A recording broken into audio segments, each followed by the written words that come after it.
All right. Here's to nerds. To nerds. All right. All right. All right.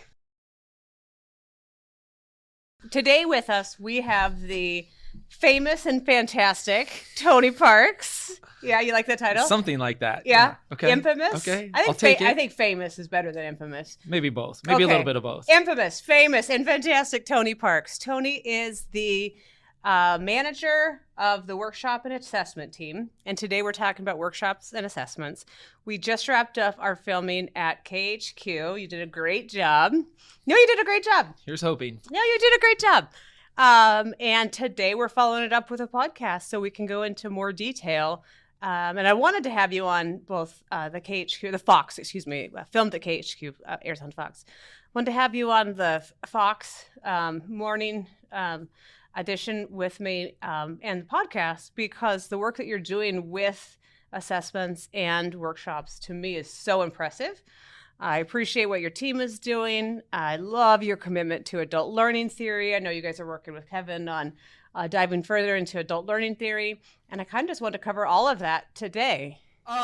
So it was great to have Kevin come in and kind of give us a little refresher on adult learning theory, and there was some new staff who maybe hadn't been through that training, and some existing staff who could use the refresher. So that was fantastic, just to get that perspective, to make sure that what we're delivering, we're doing it in a way that adults can connect to the information. Sure. And if for nothing else, it's nice to get that confirmation that what you're doing it the way you're supposed to be. So fantastic. We got that out of it as well, which good. was really cool. Good. Yeah. So what are the highlights? What are you guys working on in the, I guess we'll start with the workshop team. Yeah. What are you working on? What new classes are you working on? Are there any that you are putting aside temporarily? So one of the biggest things that we're doing right now is offering our workshops in a hybrid format. Mm-hmm. And what's kind of cool is that Spokane was the first in the state to adopt that format and try and make it work. And we kind of piloted it at first because we weren't sure how it was going to go, how we were going to be able to engage with a live audience and a virtual audience at the same time and still deliver a quality product. And I think we're doing it marvelously. Do you? Are you actually doing it marvelously, or do you think you're doing it marvelously? Maybe a little bit of both. Okay. Yeah, that's fair. But the team that I get to work with, they are, first of all, kind of adult learning theory experts, even before Kevin came in. But they truly have this passion for connecting with, whether it's a virtual audience or an in-person audience, and helping those people kind of connect the dots to their next form of occupation, where the next paycheck is going to come from. Yeah. And what are your premier workshops, maybe? I would say, so obviously resume building, always a big hitter, our heaviest attended workshop. Okay. Classes have been full. Classes have been, well, we never fill a class because we'll take however many people want to attend. So because you can add online attendees. We can add online attendees. Yeah. We have an enormous room that we can even open the wall to expand if we have enough people show up. And what's cool is we've kind of started to have to do that every now and then, especially for the resumes workshop. But a couple others that we've added a little more recently would be our Overcoming Ageism workshop, which is obviously, I mean, the name says it all, right? It's geared to the folks who feel like their age is a barrier, and kind of giving them some tips, some techniques, some things to think about to overcome that barrier and to get past it. Mm-hmm. You have a tip from the class you could share with us? I'll say the simplest one that a lot of people they just kind of overlook is their email address. Don't you love that one? And when you tell folks, okay, I get addicted it. gambler 71 at or whatever. Well, and the worst is when it comes to overcoming ageism is party lady 43. So we've had some funny ones, but the ones that use their birth year. They use their birth year in their email address because they had to add a number after their name because their name was already taken. They use their birth year, and we're going, don't give that away. Don't, especially if you're somebody who's concerned about it being a barrier. Valid point. Yeah, don't give away that information when you don't have to. So we've actually had people right after the workshop go into Gmail and open up a new email account. Oh, that's great. When I thought about that, when I was teaching workshops for young people years ago, and they would always have like party hard, whatever, like stoner kid I saw one time. I just saw one. I hadn't thought about the birth year though. You saw one? Yeah. Maybe I should share it because I don't know. I don't want to call the person out, but it is okay. So it was Little Miss Sassy Pants. Oh, that was mine. Okay, it wasn't. I guess I should have known. It wasn't. What are some of the other workshops you have? Another great one right now is our gig work workshop, because that gig economy is blowing up. And can you give examples what you mean by gig economy in case there's people that don't know? I mean, the first one that comes to mind is like DoorDash or Uber. That would be considered gig work. The people who are actually using app-based employment to either supplement their income, or a lot of people now are starting to use it as their main source of income and making a career out of this gig work. And some of them will work. I'm sure most people in town have noticed. People have 2 stickers on their car now, Uber and Lyft. Mm-hmm. They'll work for both. And then if they're doing that, they'll pick up DoorDash, and just to bring in as much and kind of fill as much of that gap income as they can. Mm-hmm. So you're giving tips to that group on where to find these jobs, how to do what? Yeah, the opportunities that are out there is a big part of it. But then also talking about budget, which people don't generally like talking about. But if you're going to do this, because of the inconsistency in pay, or inconsistency in pay, but also the expenses involved. Okay. Like if you start using your car for that, you're going to notice that, you've got gas, that's obvious, but you've got maintenance, you're going to be wearing out your tires faster. All of these things you kind of have to plan for. Plus, by the way, you do still have to pay income tax. Yeah. So are you talking about the 1099 portion of the? Okay. Yeah. All right. Great. And so we take a dive into and give them some resources that will kind of help manage how to keep track of all of that stuff. That if you've worked a 9 to 5 in your whole life, and now all of a sudden you're jumping into gig work, there's some things that if you want to be successful. And the biggest thing in that workshop, in my opinion, is when we dive into the entrepreneurial mindset. Oh. And that is give us something. Yeah, give us a hint. Well, for one, it's kind of taking ownership for who you are, what you do, and how you do it. And that goes beyond gig work. Once people start to develop this entrepreneurial mindset, they can be successful in anything that they want to do. But it is a shift, and it requires kind of a strategy to create that shift in your mindset and get into. I think ownership is the best word for it, and a lot of times. I don't know. I think people get complacent. Sometimes they keep doing the same thing over and over again. They get complacent, and the entrepreneurial mindset kind of helps battle that complacency by taking ownership of everything you do and everything you put out there, not just at work, but in life. That's wonderful. I love the topics that you guys have been diving into.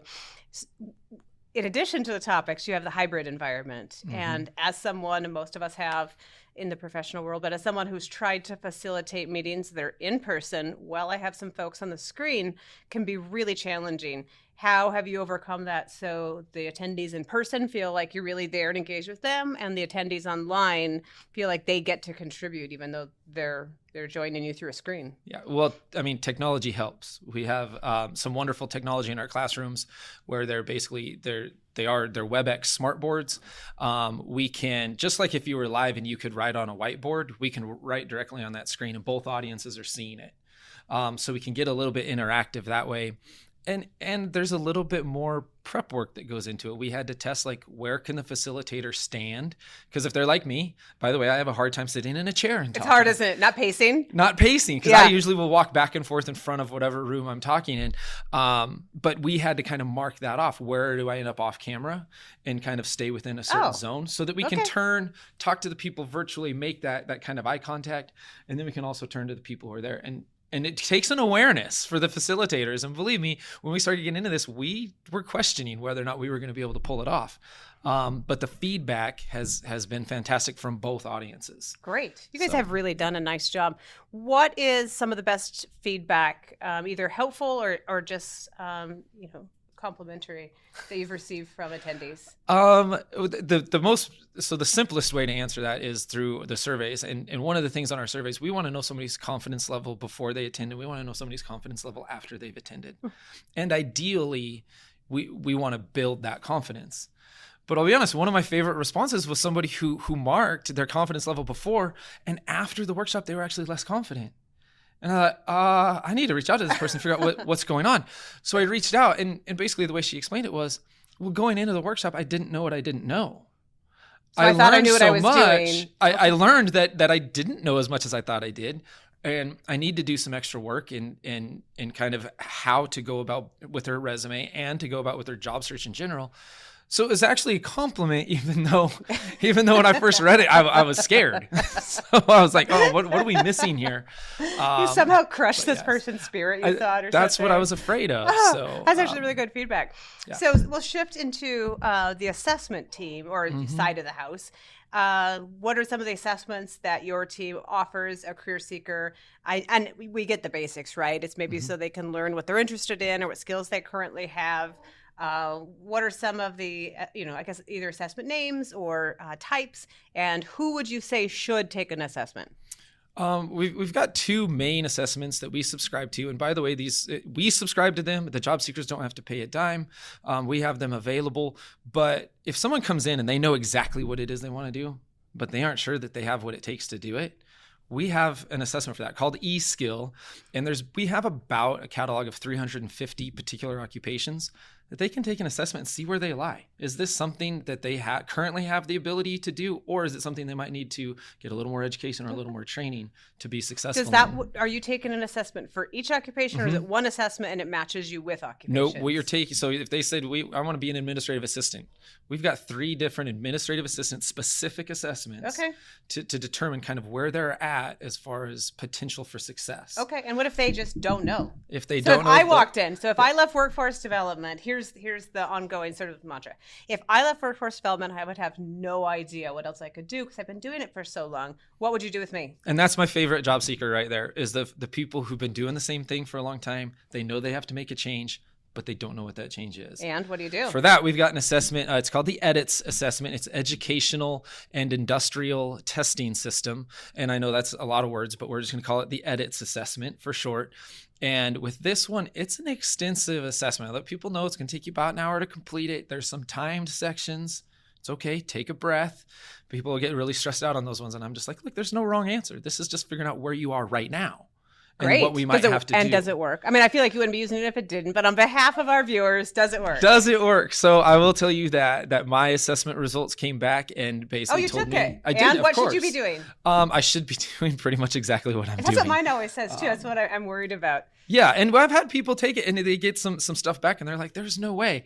But we'll take a deeper dive into all of the results. Sometimes people just get hung up on the one that doesn't fit. And they're like, oh, this doesn't make any sense. I'm going, well, wait, because there's a lot of stuff in here that probably does. Okay. And when we take that dive, we start finding those things that do. For me, as an example, communications was a big one, but there's oral communication and there's written communication. Okay. The written side of it, most of those occupations, no, not me. All right. The oral part, I'm what you call an oversharer.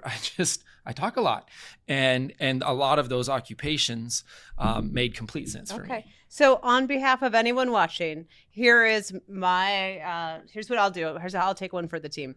So I'm going to go to WorkSource. I'm going to take this assessment. When we're back here together next time, we can tell everyone what it says that I should be doing. Oh, I love it. Okay. Yes. Deal? Yep. We'll do a live interpretation of Dawn's EDITS assessment. I'm willing. I'm willing. It. Okay. So we'll wrap with the question, my favorite question that I like to ask everyone. We go by the term, we've sort of coined the term in Spokane here, workforce nerds. Workforce nerds. Of which we know you are one. Totally a workforce nerd. You have totally consumed the Kool-Aid. So give us your nerdiest workforce nerd moment, or when you realized that you were, any sort of story that goes along with anything to do with being a workforce nerd. Okay, I'm going to give you both. So 2 separate stories, and I'll try to make them short. But I will say that when I first, so I didn't find workforce development, and it found me. Totally, 100%. That is true for all of us. And I was referred by somebody who worked for Career Path Services and said, I think you'd be a good fit for what we do. I said, oh, okay, that's great. Went through an interview. It went really well. Got called for a second interview. And I just sent her a text and I said, hey, look, I'm coming in for a second interview. What should I do to prepare? She said, well, look up everything you can on CPS and just be aware of the history, how it started, why it was founded, all these things. I said, okay, great, I can do that. So I went into this interview with Career Path Services completely prepared. Local nonprofit Career Path Services. Local nonprofit Career Path Services. Thank you. Who you currently work for. Who I currently work for. Yeah, so the interview did end up going well, but I went in totally prepared to talk about Child Protective Services. Also known as CPS. Also CPS. So it was a very nerd moment where you can't assume you know acronyms, especially in this industry. Did you talk about Child Protective Services? So they didn't ask, so I didn't. And it was about halfway through the interview where somebody was referred to Career Path Services as CPS. And it was like, I couldn't show it in the interview, but it was this light bulb went on and I go, oh my gosh, I am never getting that hour of research time back. But I do know a lot of great things about Child Protective Services, also a fantastic agency. Just ask, our next podcast. Yeah. Oh my gosh. Summary of what you know. It was awful. That's awesome. And you're second. But awesome. I obviously the interview went well because here I am. And congratulations and thank you, Career Path Services, for hiring the famous and fantastic Tony Parks. Yes. And your second one. So when I really realized that this is where I was doing a workshop, and it was just like we were talking about. It was our skills and abilities workshop, which really focuses on those people who are making a career change but don't know what it looks like. Okay. We help them recognize their transferable skills and then taking those and applying them into making them relevant to whatever it is they want to get into. And I got done with that. And based on just the overall interaction with the job seekers and how everything went, some of the conversations I had after, I was walking back to my desk and I go, I had a moment where I knew I was exactly where I was supposed to be, doing exactly what I was supposed to be doing. And it was in an industry I didn't even know existed. And it was just a weird aha moment. And I've been all in ever since. Oh, and this is why we love workforce development right there. That's why we love it. All right. So your new name, famous and fantastic Tony Parks. Thank you for joining us. I had a great time filming at KHQ for our Fox news segment this morning. And thanks for joining us for the podcast. Thanks for having me.